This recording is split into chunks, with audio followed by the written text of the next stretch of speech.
You have to excuse me, those of you that are going to come here and tell me that I'm privately playing with my hair again.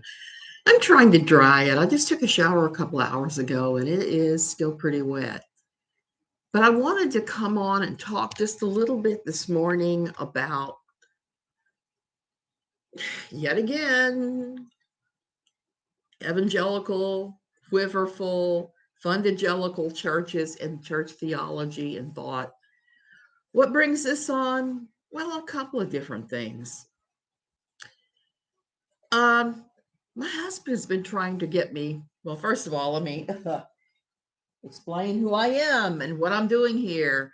In case you stumbled here and you don't know who in the heck I am Suzanne Tinkelmeyer. I used to write for Pathos for nearly 10 years, a column called No Longer Quivering, that was all about evangelical churches and quiverful religion and fundamentalism, evangelical, the whole crazy spectrum of things that are squishy, weird, and horrible in so many ways. And I thought at one time it was the way you had to be. Okay, do the YouTubey things if you feel like it. Hit like, subscribe, all that. These are just my opinions on this too. It's not hard and fast and written in stone. And sometimes my own opinions resolve in different ways. And I'll go back and talk about that. Sometimes I'm even wrong and I'll admit it. Don't believe anybody I'm going to talk about today. Don't even be rude to anybody in the comments. I mean, there are ways to respectfully disagree. I shouldn't even be having to say this, but every now and then, Katie Joy fan shows up here and wants to tell me off. So we're not having that today. Okay. So what has happened? A couple of things. My husband has been after me recently to stop being the world's free shrink. And he's right. He's got some points about that. He is right that I have a tendency to let anybody who wants to talk to me and vent and rant and cry and tell me their problems and their own spiritual journeys out. And I tend to take that stuff on. I take it on hard. And it's not always healthy for me to do so. I lost a very good friend this year because I dared try to tell her ways to deal with things that she was going through instead of listening like I have in the past.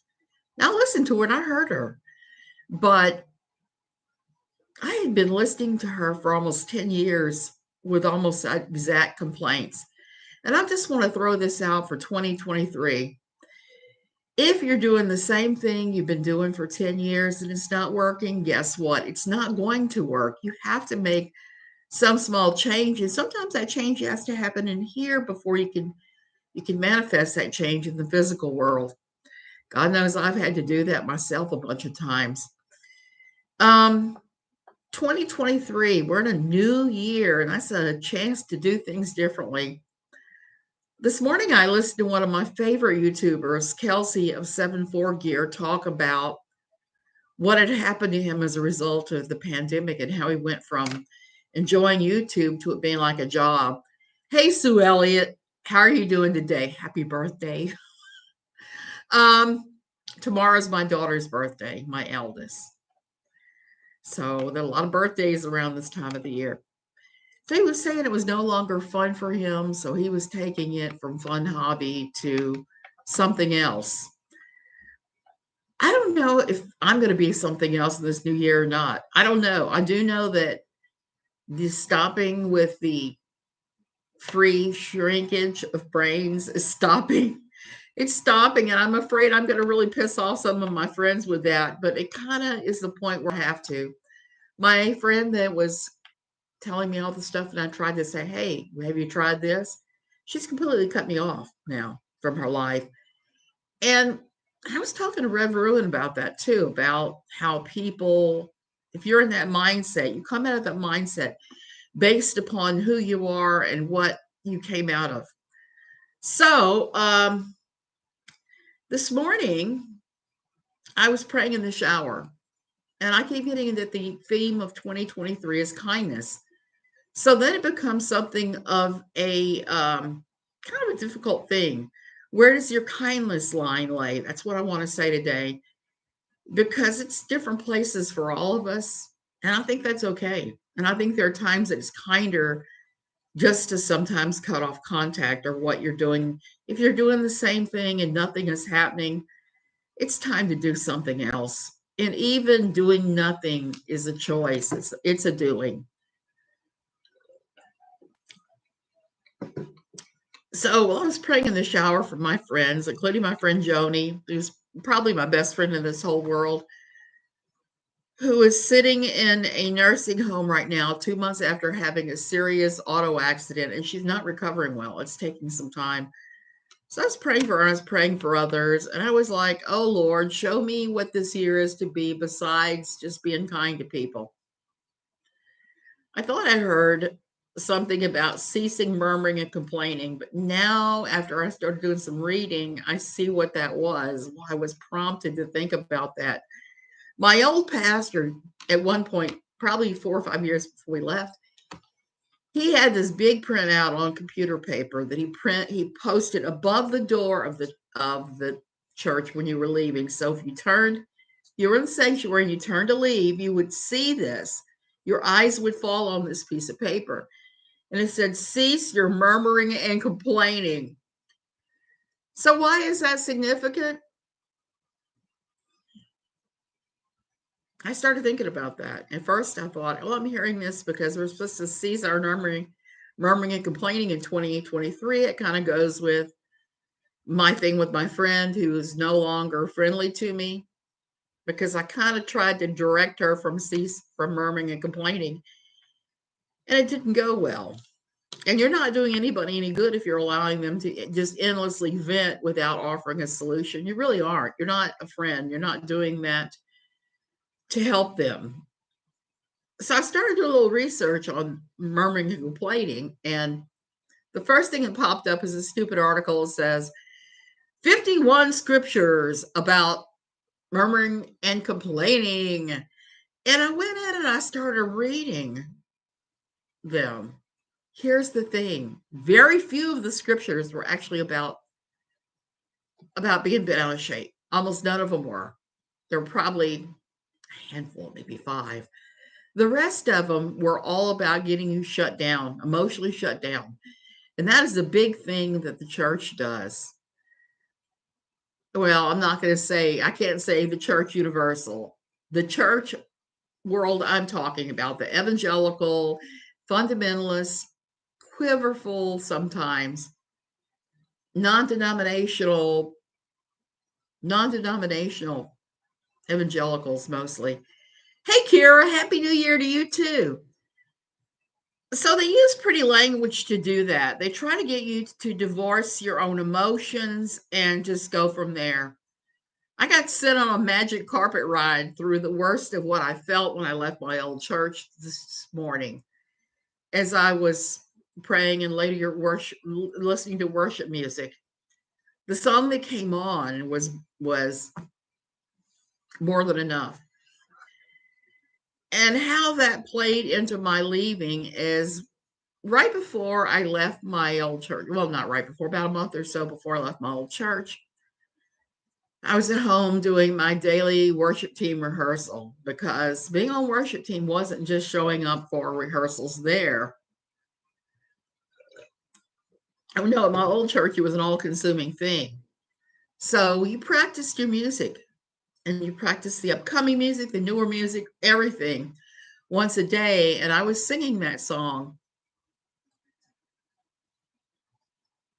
And was singing the chorus, all of you is more than enough for all of me. And I heard very distinctly in my mind, and I'll be enough for you when you go to the Methodist church. And this was at the point my husband was going Methodist, and I was still at our non-denominational, quiverful evangelical church. And I got real bent out of shape and was like, no, God, no, no, no, no, no, no, no, no. I don't want to do that. I know you could be enough for me at the Methodist church, but I don't want to go to the Methodist church. So I had something of a meltdown that day. So today I had like the magic carpet ride backwards, where I got to experience what that was like just by listening to this silly song and just choking over the verse about sacrifice. And that's really what happened. I sacrificed myself to follow my husband, follow him out of our old church. And I had no intention of doing that. That was the first point where I even thought about it. Weeks later, well, not weeks later, maybe the end of that 1 week, I had to go to a women's retreat where I was helping lead worship. And everybody who saw me there knew I was bent out of shape and crying and couldn't figure out the why. Until one of them told me that they got from God that I was going to be leaving their church. I was going to be going on my own mission trip. And this is the thing, that particular person is one that threw rocks at me after I left. So we all cried and prayed, and everybody said, yeah, I'm getting it too. You're supposed to be leaving here and going out to whatever you're supposed to be doing in the Lord. And about a month later, I left.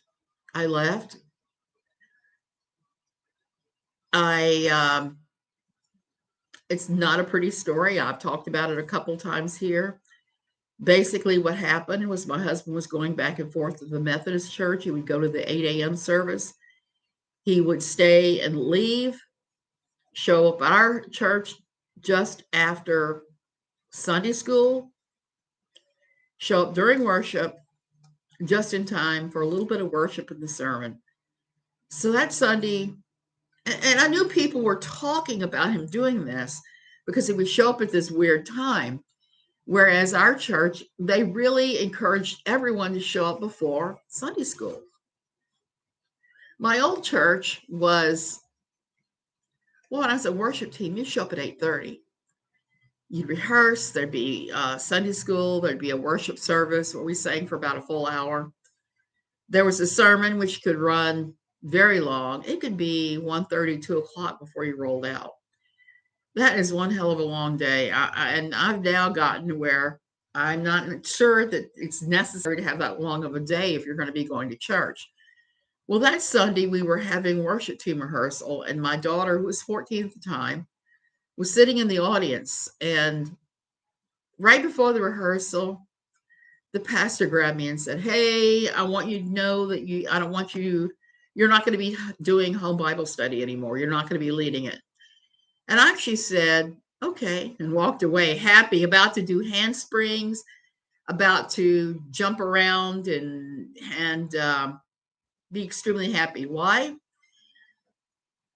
Because home Bible study was possibly one of the worst things one could ever hope to engage in with our church. Every single Wednesday by about noon, I started getting tense, and I would start reciting the scriptures that say, God did not give us a spirit of fear, but boldness and love, peace, humility, all this crap. I would start reciting all of the scriptures about fear and anxiety as a way to try to banish it.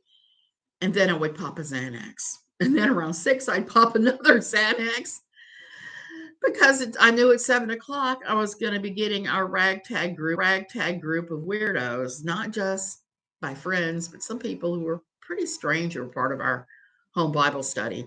So when the pastor told me that I was released from that because my husband was going to the Methodist church, therefore I couldn't do it because it has to be a husband and wife team, which was farcical because my husband worked in DC. He didn't always make it to home Bible study himself.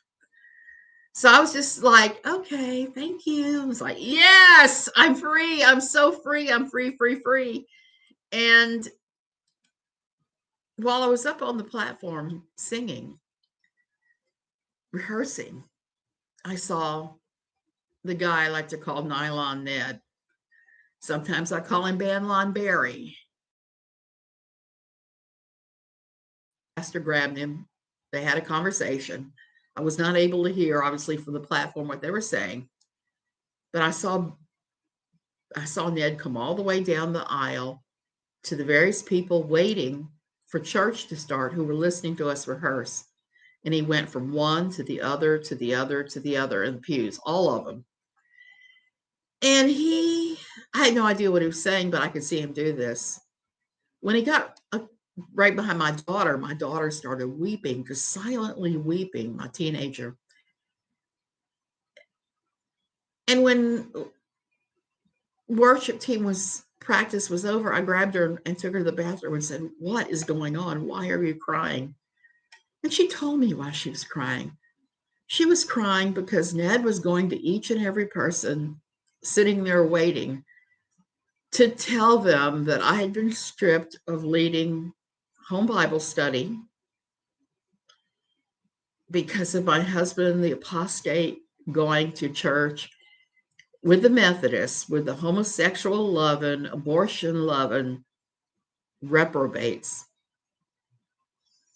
And since my daughter was a reluctant witness to all of this, she knew where my husband was going. She knew, and we had already had this long family discussion where we said, we're staying in our church. If you want to go to the Methodist church, more power to you. Like I said, I'd already gotten word that I was to join him, and I wasn't real thrilled about that. And it was like, no, Lord, no.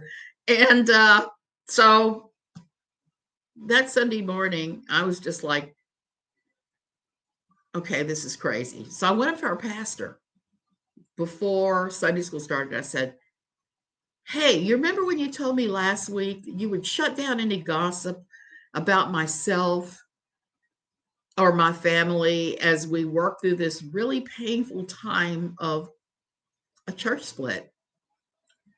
My husband splitting off from the rest of us. You remember when you said that? I said, Ned is over there telling everybody in great detail about this, and he's embroidering it. He's making it way worse than it actually is. Well, he turned to me and said, so, that is your husband's job. That is not my job to make sure that people don't misunderstand this. And I'm sitting there looking, you MFer, thinking that, not saying it to him. And it was the straw that broke the proverbial evangelical camel's back for me. It was like, I can't stay here any longer. I must leave.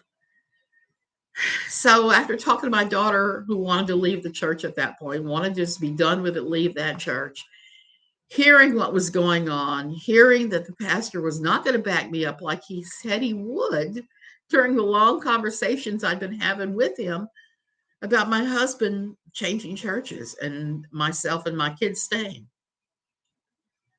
So I went outside and I waited for my husband to show up. And when he did, I grabbed him and I said that phrase all married men hate to hear because they think it's going to be awful. I said, can we talk? We really need to talk. And I told him what was going down. And I told him for me, it was the end, that I was ready to leave and go with him to the Methodist homosexual love and abortion love and reprobates. I was ready to do this thing. So after church, we approached the pastor and said, hey, can we get a pastoral prayer, a covering to be sent out and released with decency and dignity? And he refused. He told me to divorce my husband. He tried to get me alone. He wanted to talk to me alone, away from my husband. He did not want me leaving. Why? I can only conclude it's because when I attended church, I was one of the 5% of people that did everything around the church, did everything.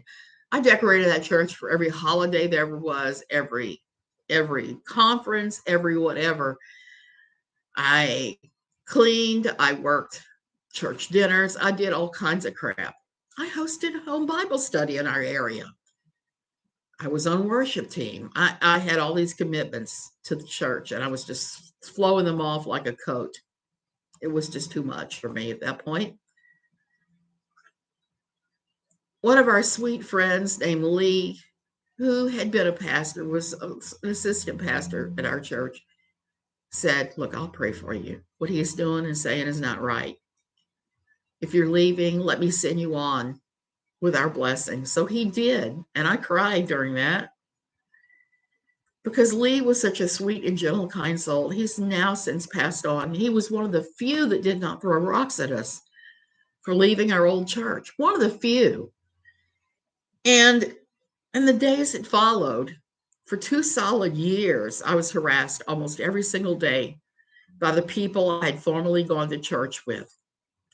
Everything from phone calls haranguing me to come back to every time I ran into somebody in our small southern town. Um, I can hear my voice getting tight talking about this. This is how traumatic this was for me.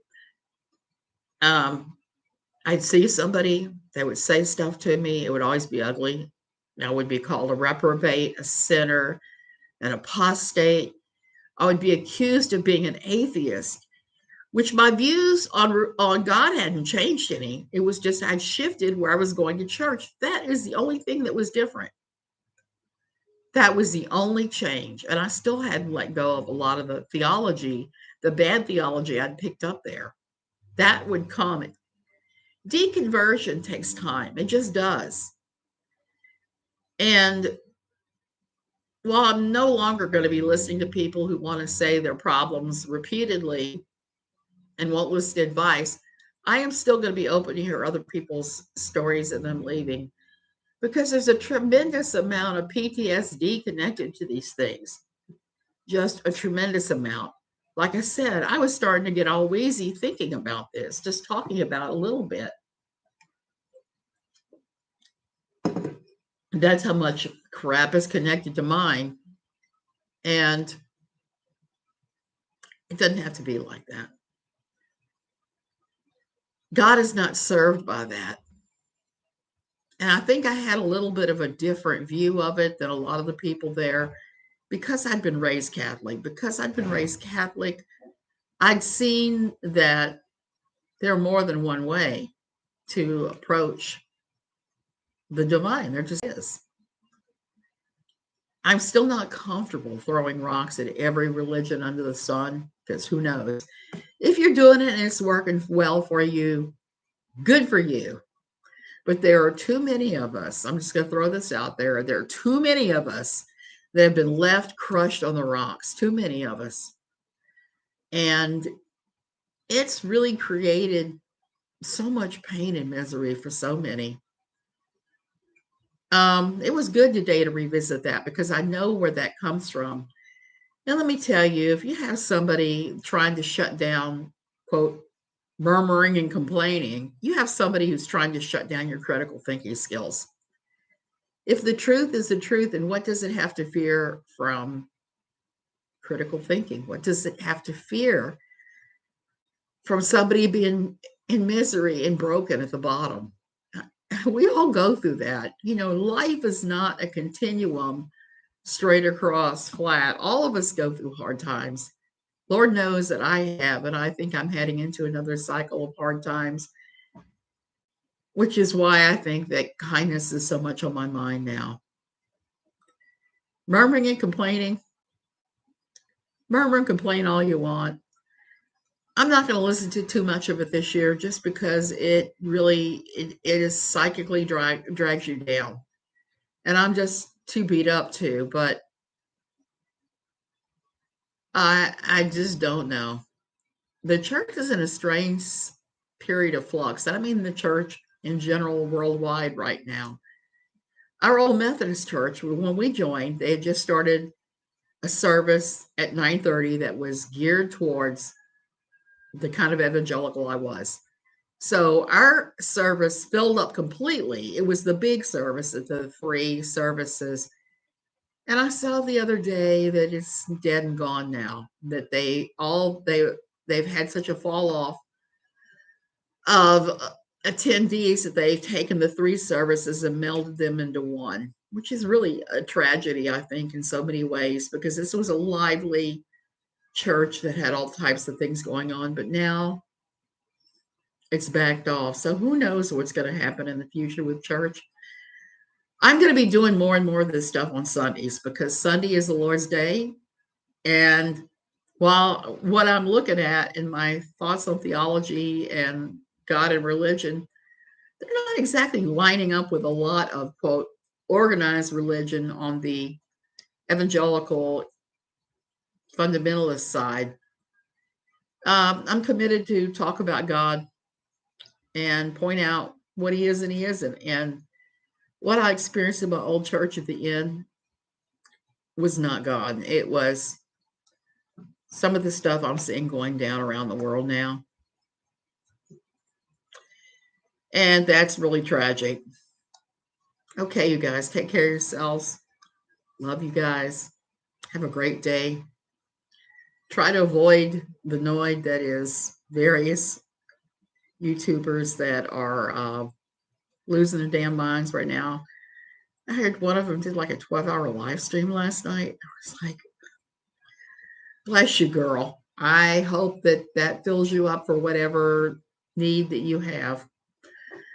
Okay, I'll see you guys further on down the road. We're here in 2023 and I'm excited about it. I don't know about you guys.